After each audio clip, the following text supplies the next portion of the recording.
নমস্কাৰ।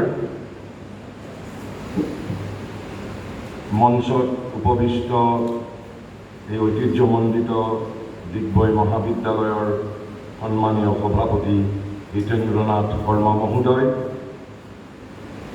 এই মহাবিদ্যালয়ৰ অধ্যক্ষ ডক্টৰ দীপ শইকীয়া মহোদয়, উপাধ্যক্ষ অৰুণ চন্দ্ৰ দত্ত মহোদয়, যোগাগুৰু সুখময় নাথ মহোদয়, এই মহাবিদ্যালয়ৰ সন্মানীয় অধ্যাপক অধ্যাপিকাবৃন্দ, উপস্থিত ডিগবৈৰ সুধীবৃন্দ আৰু মোৰ মৰমৰ ছাত্ৰ ছাত্ৰী বন্ধু বান্ধৱীসকল, বিগত প্ৰায় ৪৫ বছৰ সময় মই বক্তৃতা কলাৰ সৈতে জড়িত হৈ আছোঁ। জীৱনৰ এটা সময়ত মোৰ ছাত্ৰ জীৱনত, শৈশৱত, কৈশোৰত, যৌৱনত বক্তৃতা মোৰ এটা প্ৰবৃত্তি আছিল। আজি আৰু বক্তৃতা মোৰ প্ৰবৃত্তি নহয়, সম্প্ৰতি বক্তৃতা মোৰ জীৱনৰ, মোৰ সাধনাৰ এক অবিচ্ছেদ্য অংগ। মই পণ্ডিত নহয়, মোৰ পাণ্ডিত্যও নাই। Then why this audacity on my part? I have a sense of offering anything and everything at the lotus feet of the Supreme Divine Mother. And this sense is the sole source of my strength and audacity. And rest belongs to her, because all is she alone doing. We are just an imperfect instrument in her hand. গীতাত 11 number অধ্যায়ৰ 33 number শ্লোকত অৰ্জুনক কৃষ্ণই কৈছে, বিশ্ব উদ্দৰ্শনৰ পিছত কৈছে, উত্তিষ্ঠ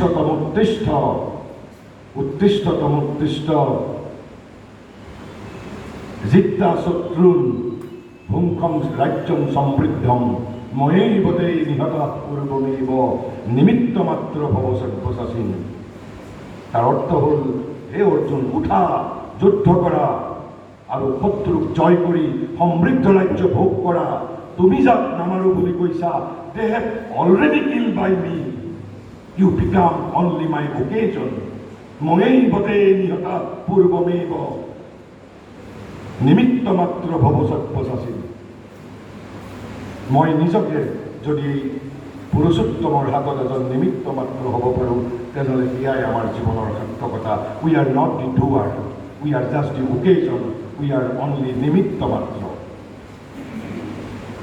তাৰপিছত আজিৰ বিষয়বস্তু, আপোনালোকে বিষয়বস্তুটো এটা লক্ষ্য কৰিছে, মই the all life is yoga, it is kept within inverted comma. তাৰ অৰ্থ, এই বাক্যখানি মোৰ নহয়, it was said by somebody else, and he is none other Mahajogi Maharishi Sri Aurobindo. তেওঁৰ যিখন যোগ সমন্বয়, দি চিন্থেচিছ অফ যোগ, সম্ভৱতঃ আধুনিক ভাৰতৰ আটাইতকৈ বৃহৎ কলেবৰৰ যোগৰ গ্ৰন্থ, যোগ সমন্বয়, প্ৰায় সহস্ৰ পৃষ্ঠাৰ। প্ৰথমটো অধ্যায়তে মহাযোগীয়ে যোগৰ অৰ্থৰ ক্ষেত্ৰত এটা বৈপ্লৱিক পৰিৱৰ্তন আনিছে। যে যোগ ইজ নট এবাউট আসন and pranayama only, all life is yoga. সমগ্ৰ জীৱনেই যোগ, সমগ্ৰ জীৱনেই যোগ। আৰু আজি মই ৰাতিপুৱা তিনিচুকীয়া বাণিজ্য মহাবিদ্যালয়ত আজি আমাৰ বক্তৃতা আছিল। বক্তৃতাৰ বিষয় আছিল জীৱনৰ লক্ষ্য আৰু ব্যক্তিত্বৰ পৰিপূৰ্ণতা। But the occasion was celebration of International Day of Yoga. যোগৰ অনুষ্ঠানত বিষয়বস্তু দিয়া গৈছিল জীৱনৰ লক্ষ্য আৰু ব্যক্তিত্বৰ পৰিপূৰ্ণতা। Was it irrelevant? Not at all. Not at all. মই আলোচনা প্ৰসংগত কম, যোগ এটা বিশাল বিষয়বস্তু, বিশাল। কোনোবাই যদি কয়, what India contributed to the world humanity, বহুতে শূন্যৰ আৱিষ্কাৰৰ কথা ক'ব, আমাৰ বিজ্ঞানৰ যিটো ঐহিক জ্ঞানৰ যি সমস্ত জ্ঞান ভাণ্ডাৰ বিশেষকৈ সংস্কৃত সাহিত্যৰ ধ্ৰুপদী যুগত ভাৰতবৰ্ষত বিকশিত হৈছিল সেই জ্ঞানৰ কথা ক'ব। এণ্ড দেট ইজ ট্ৰু, তাত কোনো অসত্য নহয়। কিন্তু মোৰ দৃষ্টিত যদি মোক কোনোবাই সোধে, মোৰ দৃষ্টিত ভাৰতবৰ্ষই সমগ্ৰ বিশ্বত মূলতঃ মৌলিকভাৱে তিনিটা মৌলিক অৱদান আগবঢ়াইছে, আৰু এই তিনিটাৰ জৰিয়তেই পৃথিৱীত ৰূপান্তৰ এদিন সম্ভৱ হ'ব, যিটো জ্যোতিপ্ৰসাদে ইয়াত আমাক কৈ গৈছিল, ৰূপান্তৰেহে জগত ধুনীয়া কৰে। First one is yoga, second one is Sanskrit language, and third is Ayurveda. এই তিনিটাহে বিশ্ব মানৱতালৈ বিশ্বলৈ ভাৰতবৰ্ষৰ বিশিষ্ট অৱদান। তেনেহ'লে কি yoga is only physical posture? Yoga মানে কেৱলমাত্ৰ এটা দৃশ্যশ্ৰাব্য কলা নেকি, যাৰ উদ্দেশ্য শৰীৰ ৰক্ষা, স্বাস্থ্য ৰক্ষা আৰু ৰোগ নিৰাময়? নিশ্চিতভাৱে যোগৰ দ্বাৰা, আসনৰ দ্বাৰা, প্ৰাণায়ামৰ দ্বাৰা স্বাস্থ্য ৰক্ষা সম্ভৱপৰ হয়, যোগৰ দ্বাৰা ৰোগ নিৰাময় হয়। কিন্তু এই সকলোবোৰ অৱলম্বন, এই সকলোবোৰ means, not the ultimate aim of the yoga. Then what is yoga? এজন 1954 চনৰ ভাৰতীয় প্ৰশাসনীয় সেৱাৰ বিষয়া আছিল। বৰ্তমান তেখেত ইহজগতত নাই, প্ৰয়াত। আৰু মোৰ সৌভাগ্য হৈছিল, মই আজিৰ পৰা 10 বছৰমান আগতে তেখেতৰ স্মৰণ স্বৰূপ কৰাৰ মই সুযোগ পাইছিলোঁ। আপোনালোকে ইউটিউবত তেখেতৰ বহু ভিডিঅ' আছে, বহু তেখেতৰ বক্তৃতাৰ ভিডিঅ' আছে, একেবাৰে ঋষিতুল্য নহয়, ঋষিয়েই দৰাচলতে। 1954 চনৰ তেওঁ ভাৰতীয় প্ৰশাসনীয় সেৱাৰ এজন বিষয়া আছিল। মাত্ৰ 2 বছৰ চাকৰি কৰিছিল, আৰু 2 বছৰ চাকৰিৰ পৰা পদত্যাগ কৰি তেওঁ পণ্ডিচেৰী আশ্ৰমত, শ্ৰী অৰবিন্দ আশ্ৰমৰ এজন আশ্ৰমায়িত হৈছিল। কিন্তু 1972 চনত সেই সময়ৰ প্ৰধানমন্ত্ৰী ইন্দিৰা গান্ধীয়ে তেখেতক পুনৰ ভাৰত চৰকাৰৰ বিশেষ শিক্ষা সচিব হিচাপে নিযুক্ত কৰিছিল 72 চনত। আনকি আমাৰ বৰ্তমানৰ প্ৰধানমন্ত্ৰী মাননীয় নৰেন্দ্ৰ মোদী মহোদয় যেতিয়া গুজৰাটৰ মুখ্যমন্ত্ৰী আছিল, গুজৰাটৰ মুখ্যমন্ত্ৰী থকাৰ সমগ্ৰ সময়ছোৱাত Kirit Joshi was his educational adviser. His name is Kirit Joshi. কিন্তু তেওঁ আছিল Pondicherry, but he was occupying the post of adviser education to the chief minister Gujarat. দৰাচলতে প্ৰধানমন্ত্ৰীৰ নেতৃত্বত যি নতুন শিক্ষানীতিৰ কাম হৈছে, তাৰ অন্তৰালত বহু কাম প্ৰধানমন্ত্ৰীয়ে তেতিয়াই মাননীয় কিৰিট যোশী মহোদয়ে কৰি দিছিল। আৰু আজিও আপোনালোকে কিৰিট যোশী পৰৱৰ্তী সময়ত তেওঁ ইউনেস্কোত শিক্ষা বিষয়ক বিভিন্ন কমিটি তেওঁ হেড কৰিছিল। তেওঁৰ কথা মই এইভাৱে উল্লেখ কৰিছোঁ, মোৰ নিজৰ কথাৰে মই নকওঁ। তেওঁ কৈছে 2টা বিষয়বস্তু লৈ ভাৰতবৰ্ষত, পৃথিৱীততো আছেই, আনকি ভাৰতবৰ্ষতো 2টা বিষয়বস্তু লৈ এটা ভুল ধাৰণা আছে, এ মিসকনচেপশ্যন। শিক্ষাৰ উদ্দেশ্য আৰু যোগৰ উদ্দেশ্য, এই 2টাক লৈ ভাৰতবৰ্ষত এটা পৃথিৱীৰ বাকীৰ সৈতেতো আছেই, আনকি ভাৰতীয়সকলৰ মাজতো, আনকি বিশেষকৈ আজি 8 বছৰৰ পিছতো যোগ দিৱসৰ, আমি 8 বছৰ আন্তঃৰাষ্ট্ৰীয় যোগ দিৱস পালন কৰাৰ পিছতো সেই ভুল ধাৰণা সম্পূৰ্ণৰূপে আঁতৰি গৈছে বুলি আমি এতিয়াও ক'ব নোৱাৰোঁ। কিৰিট যোশীয়ে কৈছিল, let me quote, that there is at present a need to clarify the meaning and aim of education, just as it is necessary to clarify the meaning and aim of yoga. Yoga is often identified exclusively, I am insisting the word exclusively, yoga is often identified exclusively with the Hatha Yoga. And what is Hatha Yoga? Hatha Yoga is the oldest form of yoga, oldest, not the latest, but the oldest form of yoga. And its instruments are primarily prana and the deha, prana and the sharira. That is asana and pranayama. All this form of yoga. But hatha yoga is not the only form of yoga. In India we have thousands of yogic procedure. Thousands of. Sahasra pantha ase. Sahasra pantha ase. Hatha yoga is only one of those 1,000 ways of yoga. কিন্তু দুর্ভাগ্যক্রমে বর্তমান সময় ভারতবর্ষত yoga is often identified exclusively with the hatha yoga, and thus its true psychological nature remains quite pale. আবৃত হৈ আছে, প্ৰসন্ন হৈ আছে, অৱগুণ্ঠিত হৈ আছে, true psychological nature.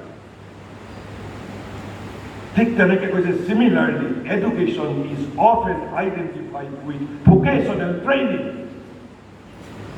or with some kind of mental culture. But its fundamental nature of integral psychological process. What is that education? Integral psychological process. And what is yoga? In its true sense, psychological nature. Both remain pale. অন্তত আমি ইয়াত এটা বস্তু দেখা পালো, the yogic process and the process of education is identical. অর্থাৎ ভাৰতৰ শিক্ষা দৃষ্টি, ভাৰতৰ শিক্ষাৰ যি লক্ষ্য, যোগৰো লক্ষ্য একেই। যোগৰ লক্ষ্য ভাৰতীয় শিক্ষাৰ লক্ষ্যও একেই, যদি আমি ভাৰতীয় শিক্ষা দৃষ্টিৰ বিষয়ে যেতিয়া আলোচনা কৰিম। আৰু তাৰপিছত মই বাকীখিনি কথা আকৌ ক'ম। আৰু মহাযোগীয়ে সেইবাবে কৈছে, প্ৰাণায়াম and আসনছ, concentration, worship, ceremonies, religious practice are not themselves yoga. But then what they are? But only a means towards yoga. Only a means towards yoga. So asana and pranayama are not yoga. They are means towards yoga. So then, what about the other procedures of spirituality? Or then, what is the significance of asana and pranayama? Because this process is sometimes preluded. Preluded when it takes place earlier as a first step. So this process is sometimes preluded. This process means the physical postures and breathing exercise. It's just a prelude. And also sometimes, not always, this process is sometimes preluded by the practice of certain extraordinary physical postures and breathing exercises. But they have never been considered necessary. এয়া মহাযোগীৰ কথা নহয়, তেওঁৰ আন এজন শিষ্য KD. চেটলাৰ কথা। তেওঁ পণ্ডিচেৰী আশ্ৰমত অমল কিৰণ বুলি তেওঁক জনা যায়। But they have never been considered necessary to the central object of yoga. So asana and pranayama is not the central object of the yoga. It's only means. Means among thousands of means. Thousands of means. There are thousands of ways of yoga. And then he writes about Sri Aurobindo's yoga, because this yoga of Sri Aurobindo starts straight, not with asana and pranayama, but starts straight with consciousness. So consciousness is the instrument, consciousness is the means in Sri Aurobindo's integral yoga, just as Sharira and prana are the means in hatha yoga. Sri Aurobindo's yoga's means is the consciousness itself. The yoga of Sri Aurobindo starts straight with the consciousness and puts a double aim before it. What is the double aim? Double aim of the yoga. What is the double aim? One is transformation and other one is transcendence, not physical exercise or keeping of health or therapeutic science, but transformation and transcendence. Transformation to a new being, a new birth, and transcendence means otikkraman. Kak otikram koribo lagibo ami. Our present mood of being, we are right now caught in the perilous prison cell of ego. আমি বর্তমান অহংৰ ক্ষুদ্ৰ কাৰাগাৰত আবদ্ধ পিঞ্জৰাবদ্ধ হৈ আছো। যোগৰ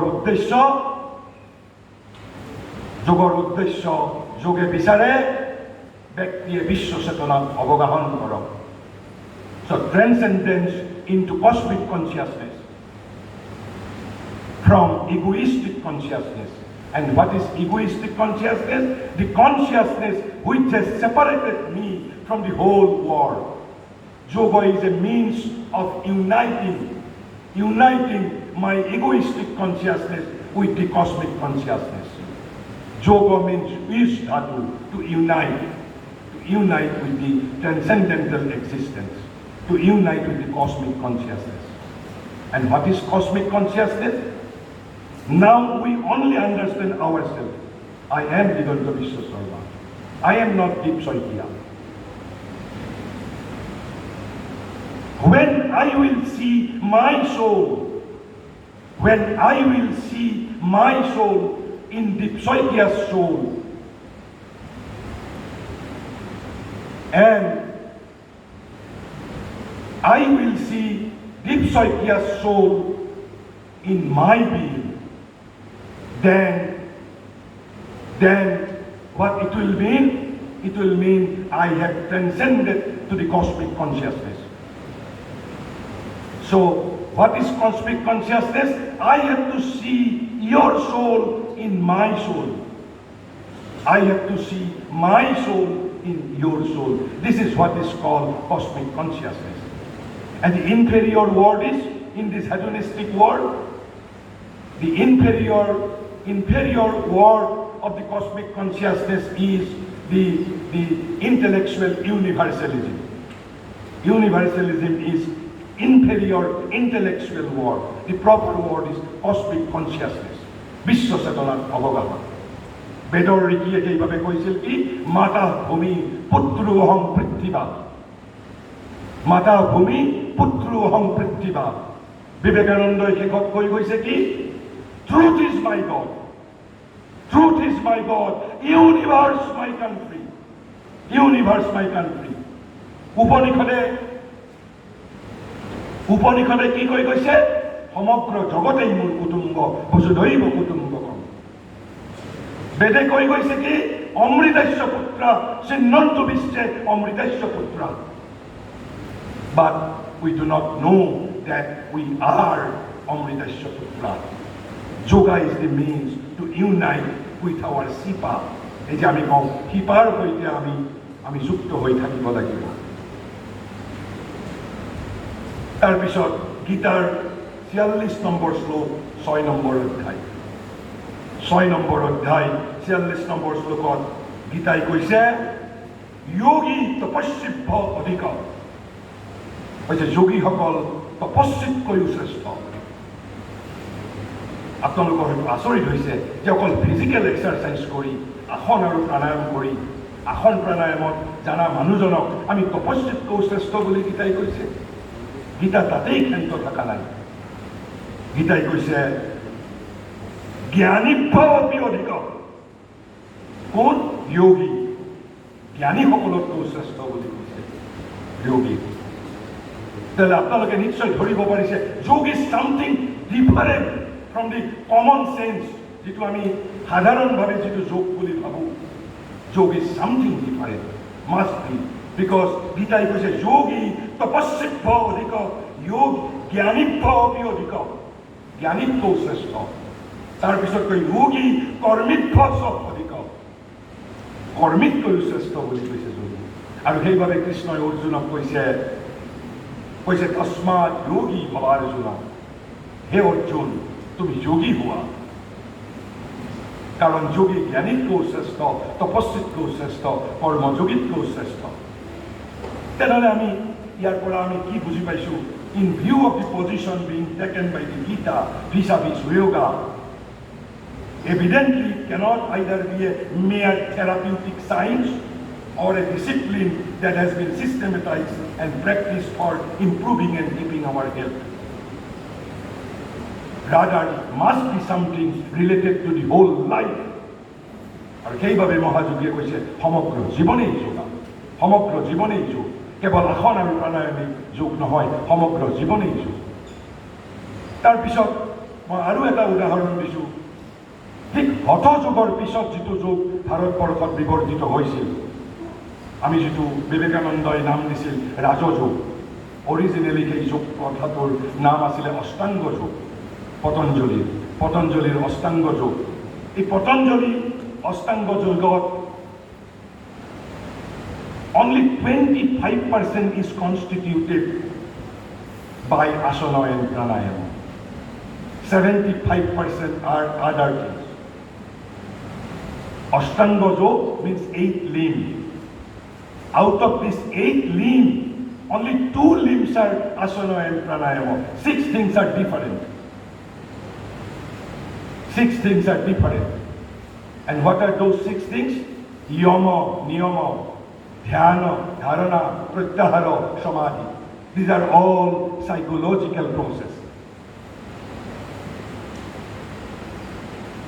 Then, what is yoga? K.D. Satna says, yoga is the heart of spirituality. Yoga is heart of spirituality. Yoga is not therapeutic science. Yoga is not something which is systematized and practiced for keeping our health. Undoubtedly, নিশ্চিতভাৱে আসন আৰু প্ৰাণায়ামৰ দ্বাৰা ৰোগ নিৰাময় হয়। আসন আৰু প্ৰাণায়ামৰ দ্বাৰা মই স্বাস্থ্য সমৃদ্ধ ৰাখিব পাৰোঁ, আৰু এই দুয়োটা বস্তুৱেই এটা যোগী হোৱাৰ বাবে প্ৰয়োজনীয় সংগত। কিন্তু যদি আমি আসন আৰু প্ৰাণায়াম কেৱল মাত্ৰ ৰোগ নিৰাময়ৰ স্বাৰ্থত ব্যৱহাৰ কৰোঁ, then it will be called not yoga, it will be called Ayurveda. আৰু যেতিয়া আমি এই ফিজিকেল পশ্চাৰ আসন কেৱল মাত্ৰ স্বাস্থ্য ৰক্ষাৰ বাবে আমি যেতিয়া ব্যৱহাৰ কৰোঁ, সুস্বাস্থ্যৰ বাবে ব্যৱহাৰ কৰোঁ, দেন পাশ্চাত্যৰ যিটো ব্যায়াম ড্ৰিল, জিমত গৈ যি মই ব্যায়াম কৰোঁ তাৰ লগত কোনো পাৰ্থক্য নাথাকিব। গতিকে what is paramount is the inner attitude with which I am doing asana and pranayama. So yoga is the heart of spirituality. Yoga is heart of spirituality. First definition. Then Maharishi says, what is yoga? He has given a very comprehensive definition. He has given varieties of definitions of yoga. Various definitions of yoga. And out of those various definitions, this is one of those various definitions. So, which is yoga is a generic name, এটা শ্ৰেণীগত নাম, generic name, like Homo sapiens in a generic name. আমাৰ ঔষধত যিবোৰ আমি ঔষধৰ যিটো brand name কওঁ, এই brand নেমৰ পৰিৱৰ্তে তাৰ এটা জেনেৰিক নেম আছে। ঠিক তেনেকৈ কৈছে essentially yoga is a generic name for what? Generic name for the processes and the result of processes. So yoga is a generic name for the processes and the result of processes. Of what? By which what we do? Through yoga. What is the object? What is the meaning? By which we transcend, আমি অতিক্ৰম কৰোঁ। কাক অতিক্ৰম কৰোঁ? And shred off means scrap, কাটি টুকুৰা কৰা, পেলাই দিয়া, কাটি টুকুৰা কৰা। কৈছে by which we transcend and shred off our present moods of being. And we rise to where? We rise to a new, a higher, a wider mood of consciousness. from individual to cosmic consciousness, which is not that of the ordinary animal and intellectual man. So yoga is a process of transcendence. Yoga is a process of rising towards a new being, new life, and that new being, new life is a higher life, higher consciousness, which is not ordinary animal and intellectual man.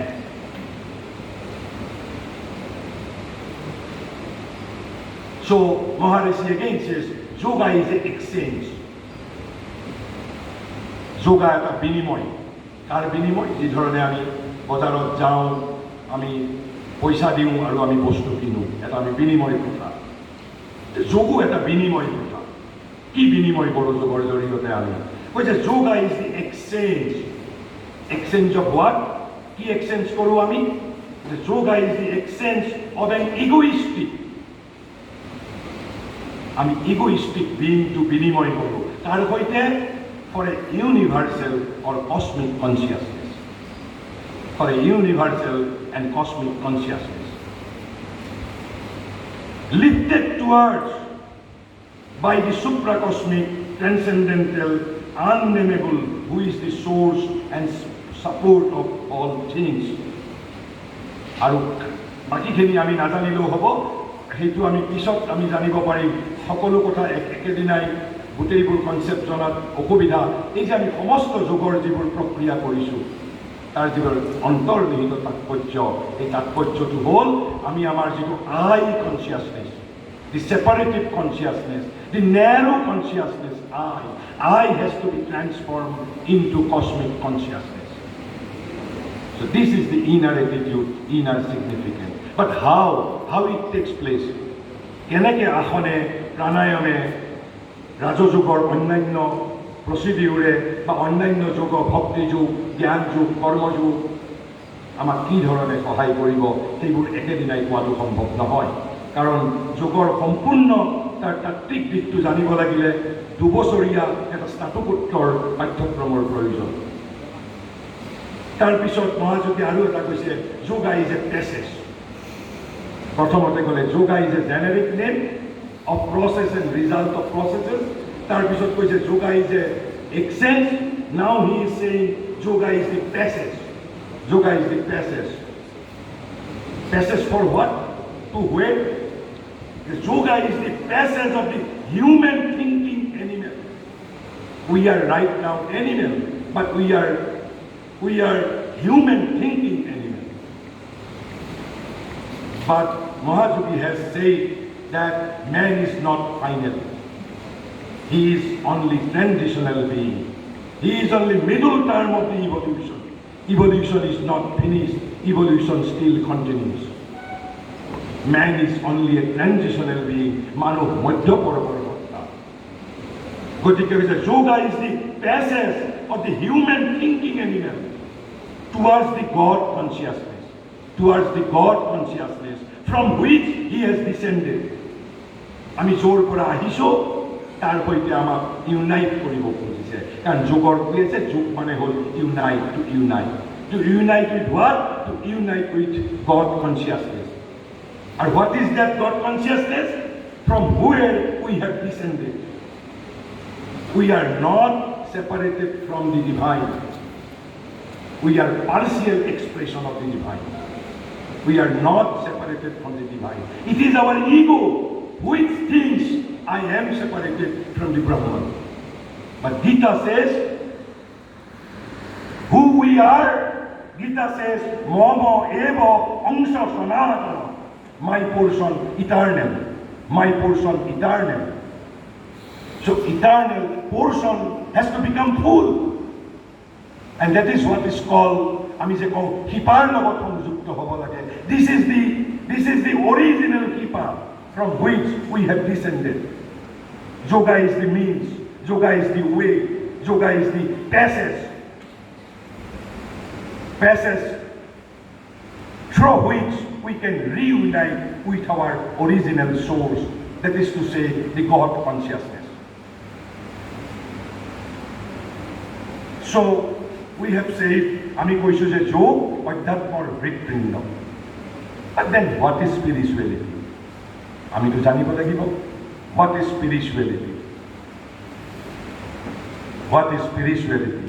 তাৰ আগতে মই যিটো প্ৰথমতে আৰম্ভ কৰিছিলোঁ যে জীৱনৰ লক্ষ্য আৰু ব্যক্তিত্বৰ পৰিপূৰ্ণতা। ইতিমধ্যে আপোনালোকে এটা অন্তত গম পাইছে যে যোগ আৰু শিক্ষা লক্ষ্য একেই, আধ্যাত্মিকতাৰো লক্ষ্য একেই। যোগ ইজ দি প্ৰচেছ, যোগ is the heart of the spirituality. মই 5টা বিষয়বস্তু ভাৰতবৰ্ষত আচলতে এটাই বিষয়বস্তু, the object of or hidden agenda of Indian culture, the object and hidden agenda of Indian spirituality, object and hidden agenda of true vision of India vis-a-vis education, the object and hidden agenda of yoga, and the object and hidden agenda of the life. জীৱনৰ লক্ষ্য, ভাৰতীয় সংস্কৃতিৰ লক্ষ্য, শিক্ষাৰ লক্ষ্য, যোগাৰ লক্ষ্য আৰু অধ্যাত্মৰ লক্ষ্য, it's not similar, rather identical, not similar, identical, but we have ফৰগটন।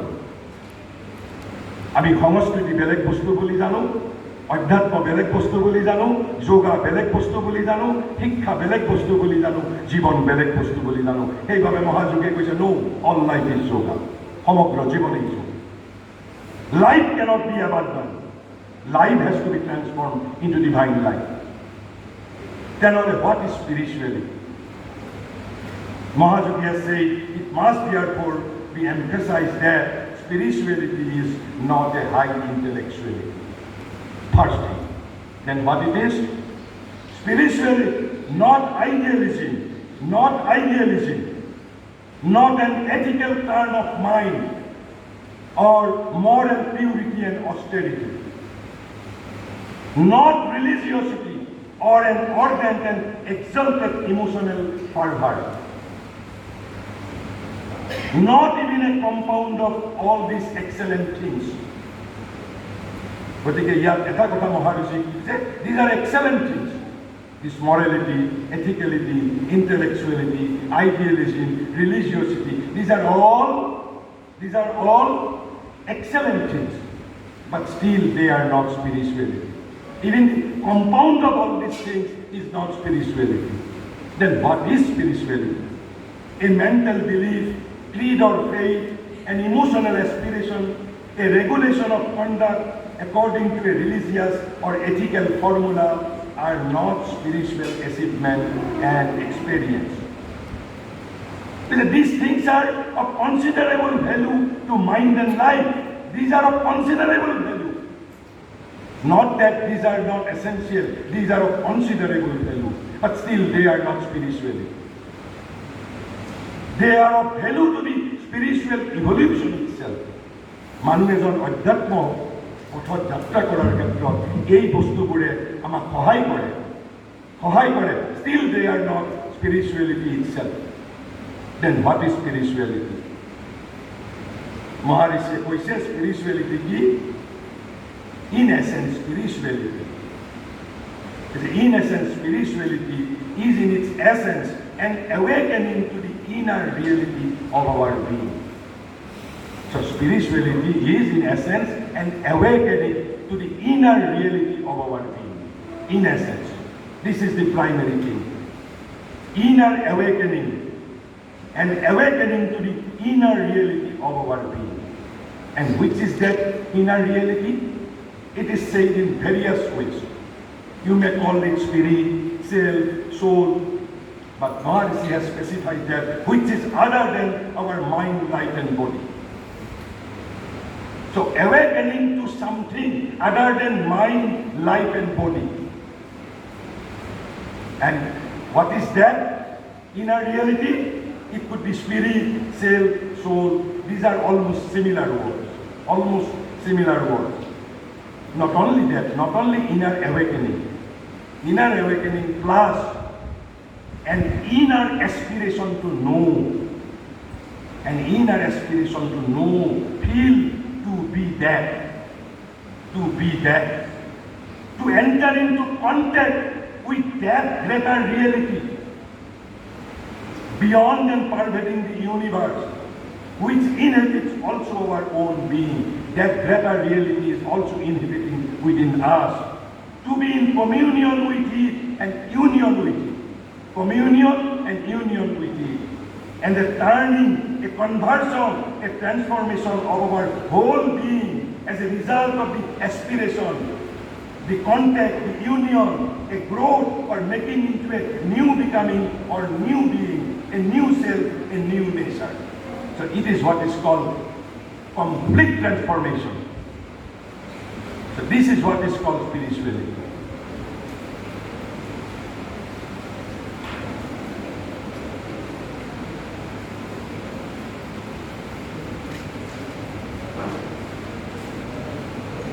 So, তেনেহ'লে আমি ইয়াতে কৈছোঁ জীৱনৰ লক্ষ্য, যোগৰ লক্ষ্য, ভাৰতীয় সংস্কৃতিৰ লক্ষ্য, অধ্যাত্মৰ লক্ষ্য, শিক্ষাৰ লক্ষ্য একেই বিষয়বস্তু এই পাঁচটা। তেনেহ'লে মহাযোগীয়ে ইয়াত তেওঁৰ যিখন Magnum অপাছ of his metaphysics, the life divine, সাধাৰণতে লাইফ ডিভাইন আমি খুব কঠিন কিতাপ বুলি ভাবোঁ, কিন্তু তেনেকুৱা ধাৰণা দিয়া হয়, ইমানো কঠিন নহয় যে ইট ইজ অলমষ্ট ইনকম্প্ৰিহেনচিবল। খুব ইমান সুন্দৰভাৱে মহাযোগীয়ে এটা লাইনত কৈছে মানৱ জীৱনৰ সমগ্ৰ উদ্দেশ্যৰ কথা ইন এ ছিংগল চেণ্টেন্স লিখিছে। কৈছে what is man's business in this universe? What is our business? What is our business? Why we are born, why we are living? Man is dear to affirm himself in the universe. This is his first business, affirming. আমি আমাৰ ইয়াত আমাৰ যিটো কেঁচা পত্তাত আছোঁ আমি পাকা পাত্তা কৰিব বিচাৰোঁ, এটা নিজৰ আত্মপৰিচয়। To affirm ourselves, to affirm is the first business in this universe, to affirm. But this is first business, not the last one. And what is the second business? Second business is to evolve. We are to evolve. What we are, আমি তাতকৈ বহুত বেছি হ'ব পাৰোঁ। ভাৰতীয় অধ্যাত্মই কয়, ভাৰতীয় শিক্ষাই কয়, ভাৰতীয় সংস্কৃতিয়ে কয়। So second object, second purpose of living in this world is to evolve ourselves, is to evolve. And what is the third? Third, this is very something which we do not want to agree to. আমি সন্মত হ'ব নিবিচাৰোঁ। And what is that? It is finally to exceed himself. Finally to exceed himself. মই ব্ৰাহ্মণ হৈ জন্মগ্ৰহণ কৰিছিলোঁ আৰু সমগ্ৰ জীৱন মই ব্ৰাহ্মণ চেতনাৰে মই মৰি গ'লোঁ। Where is my promotion? মই অসমীয়া হৈ জন্মগ্ৰহণ কৰিছিলোঁ, সমগ্ৰ জীৱন অসমীয়া হৈ মই মৰি গ'লোঁ। Where is my promotion? মই ভাৰতীয় হৈ জন্মগ্ৰহণ কৰিছিলোঁ আৰু সমগ্ৰ জীৱন মই ভাৰতীয় হৈ মৰি গ'লোঁ। Where is my promotion? মই সমগ্ৰ জীৱন মানুহ হৈ জন্মগ্ৰহণ কৰিছিলোঁ আৰু মানুহ হৈয়ে মই মৰি গ'লোঁ। Where is my promotion? So we are to exceed ourselves. This is the highest objective. And what is the way? Yoga is the way. আৰু exit কৰাৰ অৰ্থ কি মই ইতিমধ্যে কৈ আহিছোঁ, transformation of our egoistic consciousness into cosmic consciousness. So this is the three objective of human life. আৰু এই তিনিটাই ভাৰতীয় অধ্যাত্মৰো লক্ষ্য, জীৱনৰো লক্ষ্য, শিক্ষাৰো লক্ষ্য, ভাৰতীয় সংস্কৃতিৰো লক্ষ্য, যোগাৰো লক্ষ্য, এই তিনিটা। তাৰপিছত আমি আহিছোঁ এতিয়া তেতিয়াহ'লে যোগা তেতিয়াহ'লে কি? এইবাৰ আৰু এটা অভিনৱ ওৱান লাইনাৰ ডেফিনিশ্যন মহাযোগ। তেতিয়াহ'লে আপোনালোকে নিশ্চয় এটা কথা ধৰিব পাৰিছে যে যোগাৰ সমগ্ৰ লক্ষ্যটো হ'ল, আমি যিটো কেতিয়াবা টিভিত ডিছকাশ্যনত আমি আমাৰ বুদ্ধিজীৱীসকলে কোৱা শুনো আমি আমাৰ মানসিকতা পৰিৱৰ্তন কৰিব লাগিব this is the inferior word what yoga refers to change of consciousness এই যে আমি কওঁ আমাৰ মেণ্টেলিটিৰ পৰিৱৰ্তন কৰিব লাগিব মানসিকতাৰ পৰিৱৰ্তন কৰিব লাগিব these are all inferior reflection সত্যৰ যিটো বিশুদ্ধ সত্য আমি আমাৰ এই বাহ্য জগতত তাৰ আমি খুব ইনফেৰিয়ৰ ৱৰ্ড কিছুমান আমি ব্যৱহাৰ কৰোঁ গতিকে যে মেণ্টেলিটি পৰিৱৰ্তন কৰিব লাগে বুলি যে কয় তাৰ in essence it is a change of consciousness because mind is a consciousness so' মহাযোগীয়ে চিম্পল লাইনাৰ যোগৰ উদ্দেশ্য কৈছে a change of consciousness a change of consciousness is the whole meaning of the process of yoga a change of consciousness is the whole meaning of the process of yoga. Change of consciousness.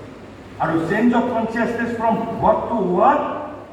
ভাৰতবৰ্ষৰ ভাৰতীয় সংস্কৃতিয়ে কৈছে পাশ্চাত্যৰ বাবে সৰ্বোচ্চ আদৰ্শ হ'ল man is to be transformed into best man. Nara is to be transformed into Narottam. And what is there to object about? Nothing to be objected about. মানুহক নৰোত্তমলৈ ৰূপান্তৰিত কৰিব বিচাৰিছে but India is not satisfied with that idea. Indian culture. For India, Narottam is not the goal. Narottam is the transit camp only, middle term. India says we are born here to become Narayan. Narayan is our ultimate aim. Amar বহুত মানুহে নিৰুৎসাহী মানুহে ভাবিব পাৰে is it possible or is it a fantasy? মই আপোনালোকে আজিৰ পৰা 15,000 বছৰলৈ যদি আমি উভতি যাব পাৰোঁ আমাৰ যদি কল্পনা শক্তি আছে আপোনালোক উভতি যাওক দুটাই বানৰ গছৰ ডালত বহি আছে তাত এজন কোনোবা কল্পনা কৰক যে দেৱদূত আহিল এজন দেৱদূত আহিল দেৱদূতে আহি বানৰ দুজনক ক'লে যে হেই তোমালোকে জানানে এদিন পৃথিৱীত সাহিত্য নামৰ এটা বস্তু ইভল্ভ হ'ব দৰ্শন সাহিত্য ৰাষ্ট্ৰ সমাজ ethicality morality music dance architecture poetry art science মানুহে ডাঙৰ ডাঙৰ বিল্ডিং সাজি পেলাই থাকিব মানুহে জলপথেৰে ভ্ৰমণ কৰিব স্থলপথেৰে ভ্ৰমণ কৰিব আকাশী জাহাজেৰে ভ্ৰমণ কৰিব বানৰ দুটাই ইফালে সিফালে চালে আছে what nonsense you are talking আমি গছৰ ডালত বহি আছো এটা ঘৰ সাজি ল'ব পৰা নাই আৰু তই কৈছ এদিন পৃথিৱীৰ মানুহে ডাঙৰ ডাঙৰ অট্টালিকা গঢ়ি তুলিব মানুহে আকাশী জাহাজেৰে ঘূৰি ফুৰিব মহাযোগীয়ে লাইফ ডিভাইনত লিখিছে ঠিক বৰ্তমানৰ মানুহৰ কল্পনা শক্তিটো সেই বানৰ দুটাৰ দৰে উই কেনট ইমাজিন যেতিয়া বিবেকানন্দই বাৰে বাৰে কৈছে অতীততকৈ ভৱিষ্যত মহত্তৰ হ'ব সদায় এতিয়া মই আন এটা ফালৰ পৰা উদাহৰণ দিওঁ প্ৰকৃতিত বিজ্ঞানেও কৈছে প্ৰথমতে মেটাৰ জ্বৰৰ পিছত কি আহিছে আমি সকলোৱে জানো উদ্ভিদৰ পিছত কি প্ৰাণীৰ পিছত কি আহিছে মানুহ কি সাধাৰণ বৈশিষ্ট্য আছে দি second form of evolution is a higher form. Plant is higher consciousness than matter. Animal is higher than plant, and man means mind. Mind is even greater than animal. তেনেহ'লে কি বিবৰ্তনৰ প্ৰক্ৰিয়া মানুহলৈকে আহি শেষ হৈ গ'ল ইজ ইট ৰেচনেল সেইভাবে মহাযোগীয়ে কৈছে নো ইভলিউশ্যন ইজ নট ফিনিশ্ড প্ৰকৃতিৰ প্ৰগতিত আমি দাঁড়ি টানিব নোৱাৰো কৈছে পশুৰ গৱেষণাগাৰত যদি প্ৰকৃতিয়ে যুগান্তৰৰ সাধনাৰে মানুহ গঢ়ি তুলিব পাৰে তেনেহ'লে মানুহৰ গৱেষণাগাৰত মানুহৰ সচেতন সহযোগিতাৰে প্ৰকৃতিয়ে যে দেৱতা গঢ়ি তুলিবৰ বাবে যত্ন কৰা নাই সেই কথাই বা অস্বীকাৰ কৰোঁ কিদৰে কিন্তু ইয়াত দি Main word is মানুহৰ সচেতন সহযোগিতা with the conscious collaboration, conscious cooperation of the humanity. কাৰণ এই যে মেটাৰৰ পৰা প্ৰাণীলৈকে বিকাশ বিৱৰ্তন তাত মানৱতাৰ জানো কিবা কণ্ট্ৰিবিউশ্যন আছে? মানুহ তেতিয়া বিৱৰ্তিতই হোৱা নাই। কোনে এই বিৱৰ্তনৰ প্ৰক্ৰিয়াৰ গতি কোনে কৰিছে? এই যে সমগ্ৰ প্ৰক্ৰিয়াটো from matter to mind, behind the scene, behind the veil, it was the great mother of nature, the divine Shakti. কিন্তু কৈছে মানুহৰ মাজত প্ৰথম আহি নেচাৰে এটা কনচিয়াছ ইনষ্ট্ৰুমেণ্ট ইভলভ কৰিছে, কনচিয়াছ ইনষ্ট্ৰুমেণ্ট। গতিকে মানুহৰ জন্ম বিৱৰ্তনৰ প্ৰক্ৰিয়াত এটা সন্দিক্ষণ। যদি এই মুহূৰ্তত মানুহে প্ৰকৃতিৰ লগত সহযোগ নকৰে, then what will happen? এই যে বানৰবোৰ, চিম্পাঞ্জিবোৰ, এপবোৰ নোহোৱা হৈ গ'ল, হোৱাই নোহোৱা হৈ গ'ল। প্ৰকৃতি হেজ এবান্ডন দেম। কিয় পৰিত্যাগ কৰিছে? Because they did not collaborate with the nature's তপস্যা। If humanity do not collaborate with the nature, same thing will happen to humanity. Humanity will be abandoned by the nature and higher species will evolve. And that is why it is incumbent upon humanity to collaborate with the nature. We are to exceed ourselves. What we are not, we have to proceed towards that. And that potentiality within us. Yoga says, we can become Brahman. Right now we are partial expression of the Brahman. But we can become, yes, it may require thousands of lives. So yoga is consciousness, and then যদি আমি কওঁ যে change of consciousness, যদি আমি এটা উপনিষদৰ খুব জনপ্ৰিয় শ্লোকৰ জৰিয়তে যদি কওঁ what is change of consciousness, অসতো মা সদ্গময়, তমসো মা জ্যোতিৰ্গময়, মৃত্যুৰ মা অমৃতম গময়। Human life is a journey from unreal to real, from darkness to light, from mortality to immortality. And that is why Indian culture says, Narottam is our transit camp. Narottam is our means, not the goal. To become Narayan is our goal. তেনেহ'লে মই এইবাৰ একেবাৰে শেষ কৰিছোঁ। মই মহাযোগীৰ দুটা ভৱিষ্যত পালোঁ। 2015 চনত আন্তঃৰাষ্ট্ৰীয় যোগ দিৱস হৈছিল, আৰু তাৰে 100 বছৰ আগত মহাযোগীৰ এটা ভৱিষ্যত পালোঁ। আৰু তাৰ কিছুমান কথা বেলেগ কিতাপত আছে, আৰু যিখন কিতাপ মোৰ সৌভাগ্য, যিখন মই ভাৰতীয় সংস্কৃতিৰ কিতাপ মই অনুবাদ কৰিছিলোঁ, তাত আছিল বাবে মই জানিব পাৰিছোঁ। তাত ভাৰতীয় সংস্কৃতিৰ কিতাপত এজন ব্ৰিটিছৰ বিষয়ে আছে, আৰ্চাৰ নামৰ। আৰ্চাৰে ভাৰতৰ সভ্যতা সংস্কৃতিক গৰিহণা দি বৰ্বৰতাৰ স্তূপ বুলি আমাৰ ভাৰতীয় যোগক, যিটো আসন প্ৰাণায়ামৰ যিবোৰ অংগী ভংগী, এইবোৰক উপলুঙা কৰি এখন কিতাপ লিখিছিল, ইণ্ডিয়া ইন দি ফিউচাৰ বুলি কিতাপ। তাৰেই এইখন আচলতে এখন প্ৰত্যুত্তৰ আছিল। গতিকে তাত মহাযোগীয়ে লিখিছে, yoga which mister archer invite আছ so pressingly to abandon, so pressingly, কৈছে আৰ্চাৰ, মিষ্টাৰ আৰ্চাৰে ভাৰতীয় মানুহক আহ্বান জনাইছে, abandon yoga if you want to be civilized. তাতে মহাযোগীৰ উত্তৰ চাব কৈছে, the yoga which Mr. Archer invites us so pressingly to abandon is itself nothing but a well-tested means, is nothing but a well-tested means of opening up these greater realms of existence. There are world beyond worlds, greater existence are here. So what is yoga? A well-tested means of opening up these greater realms of existence. আৰু তাৰপিছত তেওঁ বেলেগ এখন, তাৰপিছত সেইখন কিতাপতে পিছত লিখিছে, the fundamental idea of Indian religion look perilously near to a conquest. 100 বছৰ আগত কৈছে, look perilously near to a conquest. কি বিজয়ৰ সন্মুখীন হৈছে? By which they will become the prominent thought and sentiment of a new and universal religious mentality and spiritual seeking. কৈছে prominent thought হ'ব ভাৰতীয় চিন্তাধাৰা আজিৰ পৰা 100 বছৰ আগত কৈছে আৰু তাৰপিছত কৈছে হু কেন সে the psychophysiology of Indian yoga. So yoga is a psychophysiology, not only physiology, psychophysiology. Who can say that the psychophysiology of Indian yoga may not be justified if certain lines of groping and guessing within inverted comma in the West are pushed a little further? And তাৰপিছত তেওঁ কৈছে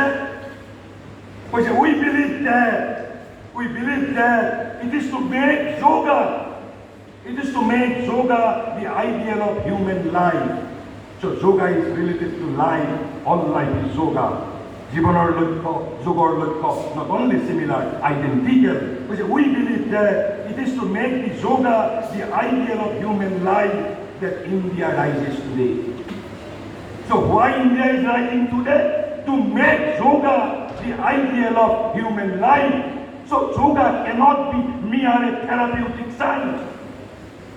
Yoga cannot be mere a systematized approach, systematized practice to keep our health in a good position. They are there, but yoga must be something greater than even life. And Kevade Gita koise tasma yogi bhavarjuna. Mahajuge koise by the yoga, she will get the strength. By this yoga, she will get the strength to realize her freedom, unity and greatness. By this yoga, she will keep the strength to preserve it. It is a spiritual revolution we foresee, and the material is only its shadow and reflex. Material is only shadow and reflex. এতিয়া মই শেষত এটা মহাযোগীৰ একেবাৰে comprehensive definition of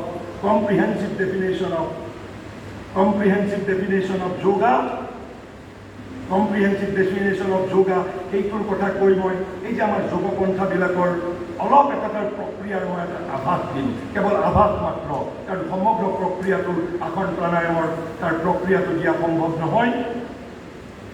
যোগাৰ তেতিয়াহ'লে it's a very comprehensive definition and very structured definition. Therefore we mean by this term means yoga. First, which is a methodized effort. So what is yoga? Yoga is a methodized effort. Towards where? Towards self-perfection. A methodized effort towards self-perfection. And Vivekananda says, education is not acquiring of knowledge and information from outside like money. Knowledge is not something to be, education is not something to be acquired something from outside. Vivekananda says, education is the manifestation. Of what? Education is the manifestation of perfection. Already in man. সেইভাবে কৈছো শিক্ষাৰ লক্ষ্য, যোগৰ লক্ষ্য একেই। কৈছে for we mean by this term a methodized effort towards self-perfection. But what is the process? সকলো যোগপন্থাৰে পন্থাবোৰ ভিন্ন, but the way is that by the expression of the secret potentialities latent in the being.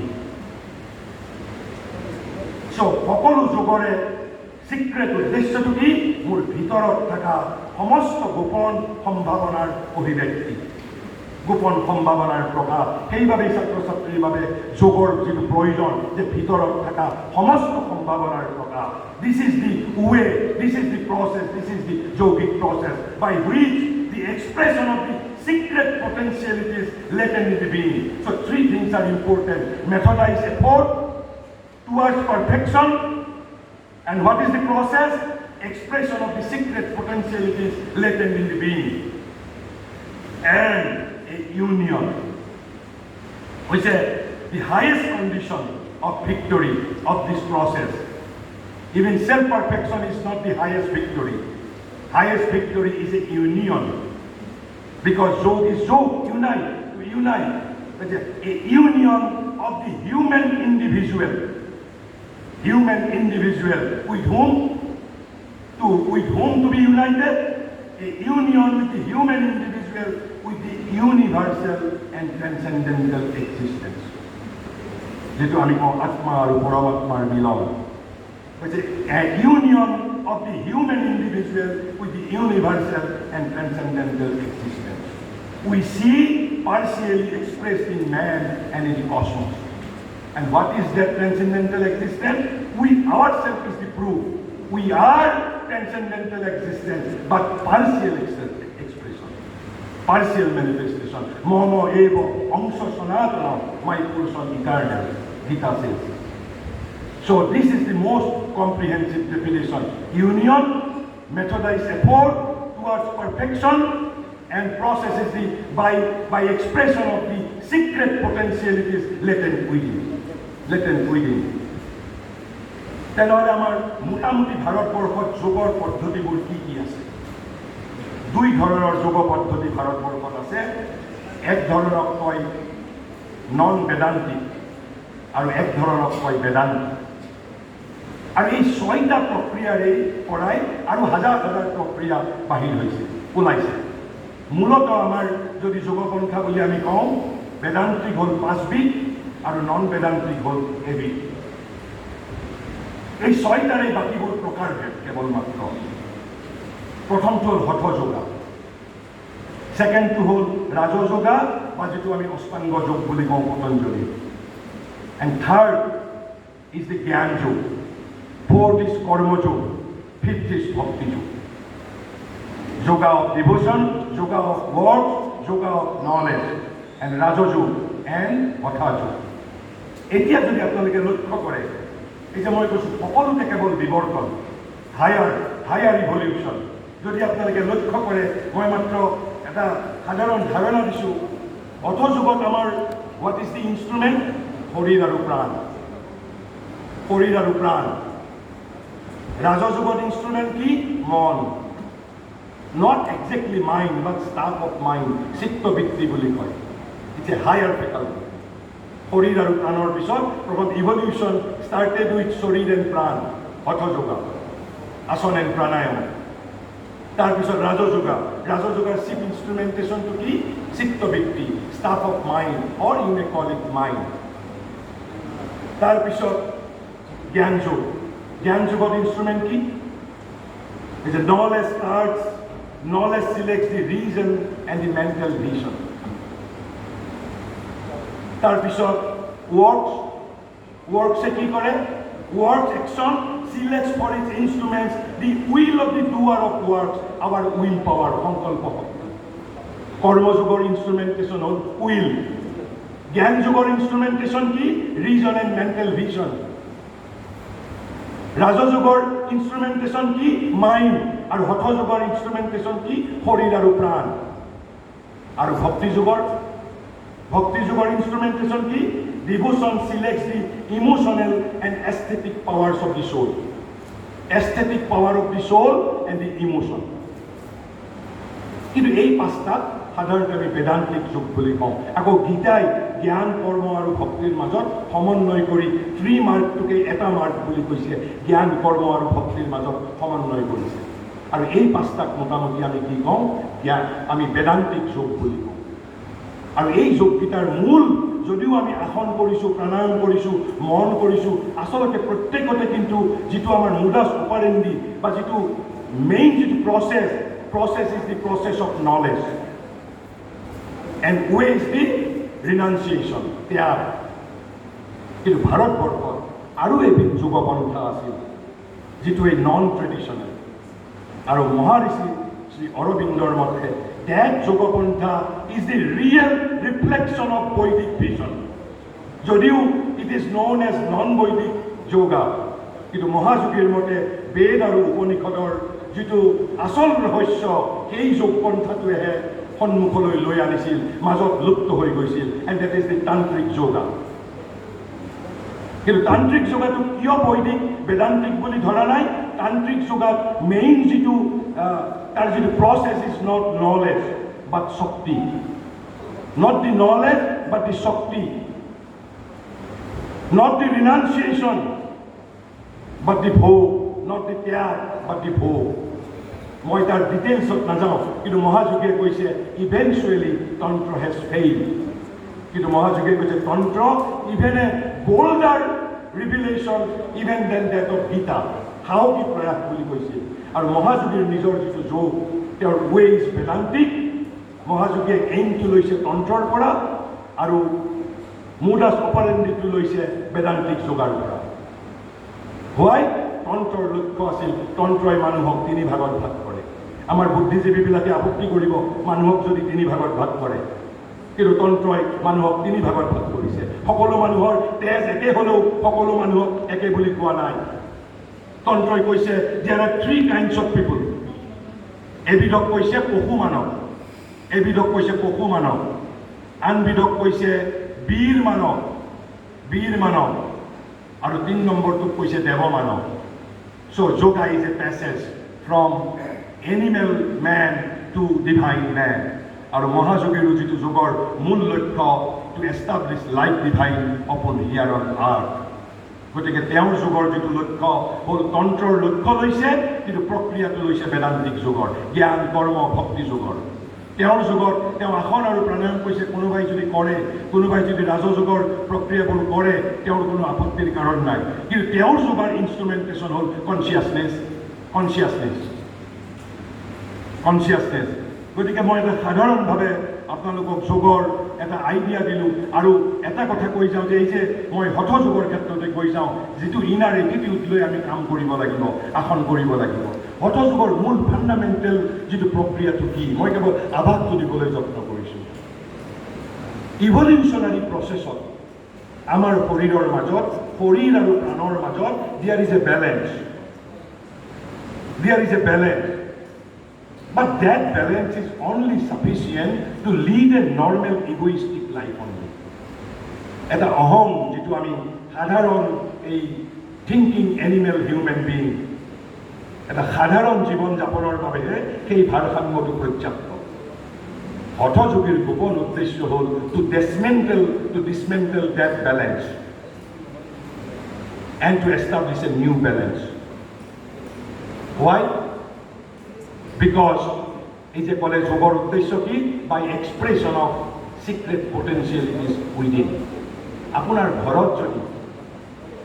ঘৰত যদি ধৰক 2টা গৰু ৰাখিছিল, যদি 50টা গৰু যদি আপোনালোকে আনিব বিচাৰে, ঘৰটো ডাঙৰ কৰিব লাগিব, কাৰণ আগত 2টা গৰু থকা জেগাত নহ'ব। ঠিক সেইধৰণে যদি মোৰ ভিতৰৰ সম্ভাৱনাবোৰ যদি অধিকভাৱে প্ৰকটিত কৰি দিয়ে, ভিতৰত থকা মোক এটা ডাঙৰ ঘৰ লাগিব, ডাঙৰ বেলেঞ্চ লাগিব, গ্ৰেটাৰ বেলেঞ্চ লাগিব। গতিকে হঠযোগে থ্ৰু আসন এণ্ড প্ৰাণায়াম, মই গোটেই প্ৰক্ৰিয়াটোৰ বিষয়ে ক'বলৈ নাযাওঁ, এই নিউ বেলেঞ্চ ইজ এষ্টাব্লিছ, যাতে আমাৰ ধাৰণ ক্ষমতাটো। আৰু ইয়াৰ মাজত আৰু এটা কথা আছে, শক্তি কেৱল ভিতৰৰ পৰাই। আমাৰ যোগত কিছুমান চেণ্টাৰ আছে, 7টা চেণ্টাৰ আছে। তন্ত্ৰই কৈছে, সেই তন্ত্ৰই 7টা চেণ্টাৰ কৈছে, এটা ইয়াত, এটা ইয়াত, এটা ইয়াত, এটা বুকুত, এটা নাভিত, এটা আমাৰ চেক চেণ্টাৰ আৰু নাভিৰ মাজত, আৰু এটা একেবাৰে স্পাইনেল কৰ্ডৰ তলত, যিটো মূলাধাৰ বুলি কয়। এই চেণ্টাৰবোৰ যেতিয়া যৌগিক প্ৰচেছৰ জৰিয়তে আসন এণ্ড প্ৰাণায়ামৰ যোগেদি যেতিয়া অপেন কৰি দিয়া হয় থ্ৰু ফিজিকেল প্ৰচাৰ, তেতিয়া আমাৰ বিশ্ব প্ৰাণ সমুদ্ৰৰ সৈতে কানেকশ্যন ইজ এষ্টাব্লিছড। তেতিয়া শক্তিৰ এটা ইনফ্লাক্সো হয়, এটা ইনৰাছো হয়, আৰু এটা ইনফ্লাক্সো হয়।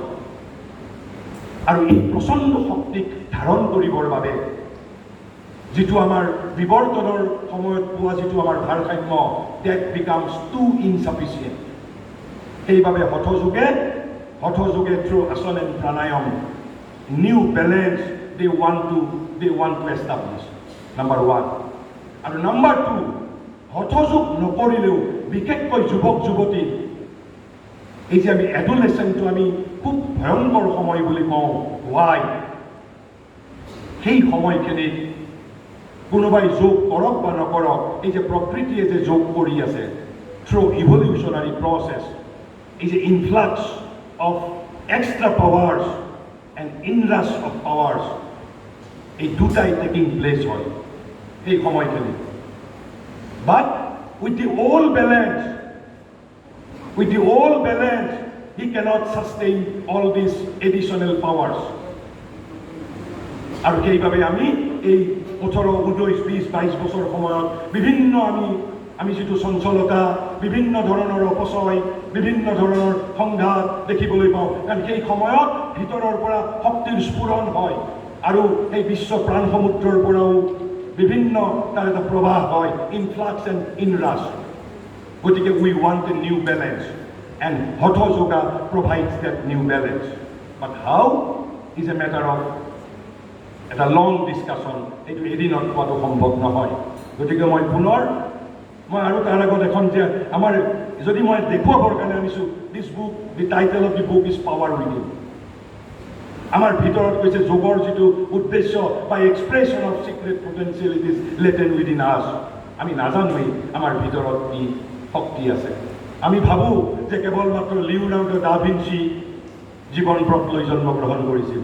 আমি ভাবোঁ কেৱল শচীন তেণ্ডুলকাৰেই জীৱনব্ৰত লৈ জন্মগ্ৰহণ কৰিছে, কেৱল লতা মংগেশকাৰেই জীৱনব্ৰত লৈ জন্মগ্ৰহণ কৰিছে।